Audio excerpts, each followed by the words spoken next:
35,910টা পদৰ বাবে ইতিমধ্যে বিজ্ঞাপন প্ৰকাশ কৰা হৈছে আৰু ইয়াৰ জৰিয়তে মুঠ 1,30,416টা চৰকাৰী চাকৰিৰ সুবিধা সৃষ্টি কৰা হৈছে।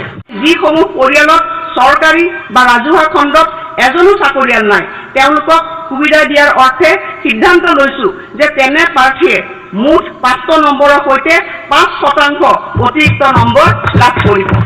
তৃতীয় আৰু চতুৰ্থ বৰ্গৰ সকলো পদৰ নিয়োগ প্ৰক্ৰিয়াত প্ৰাৰ্থী বাছনিৰ গুণগত মানৰ সৈতে আপোচ নকৰাকৈ এই ব্যৱস্থা কাৰ্যকৰী হ'ব। প্লাছ নিযুক্তি।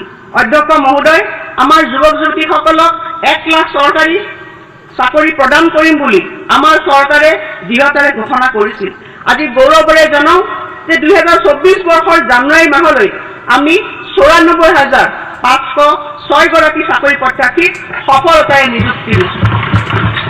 বিতং তথ্য অধ্যক্ষ মহোদয়ৰ মই সদনত দাখিল কৰিছোঁ আৰু বিভাগ ভিত্তিক বিৱৰণ 2022, 23 আৰু 24 ইয়াত দাখিল কৰা হৈছে।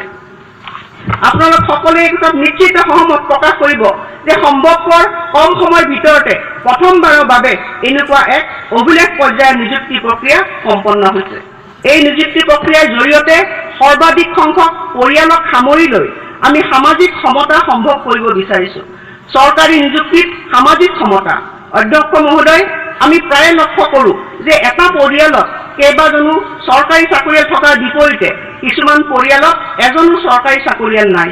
যিমান সম্ভৱ অধিক পৰিয়ালত চৰকাৰী চাকৰিৰ উপস্থিতি নিশ্চিত কৰাৰ জৰিয়তে চৰকাৰী নিযুক্তিত সামাজিক সমতাৰ বাতাবৰণ সৃষ্টি কৰা হ'ব আৰু এনে দৃষ্টিকোণ আগত ৰাখি মই ঘোষণা কৰিবলৈ পাই আনন্দিত হৈছোঁ যে এই নিযুক্তি প্ৰক্ৰিয়া অব্যাহত ৰখাৰ সময়ত আমাৰ চৰকাৰে সামাজিক সমতা প্ৰতিষ্ঠাৰ ওপৰত গুৰুত্ব আৰোপ কৰিব আৰু সেয়েহে আমি যিসমূহ পৰিয়ালত চৰকাৰী বা ৰাজহুৱা খণ্ডত এজনো চাকৰিয়াল নাই, তেওঁলোকক সুবিধা দিয়াৰ অৰ্থে সিদ্ধান্ত লৈছো যে তেনে প্ৰাৰ্থীয়ে মুঠ 500 নম্বৰৰ সৈতে 5% অতিৰিক্ত নম্বৰ লাভ কৰিব।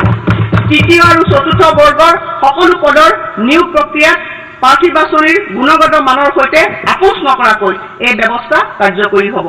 এই উদ্দেশ্যে আমি চলিত বছৰতে এখন নতুন বিধেয়ক উত্থাপন কৰিম।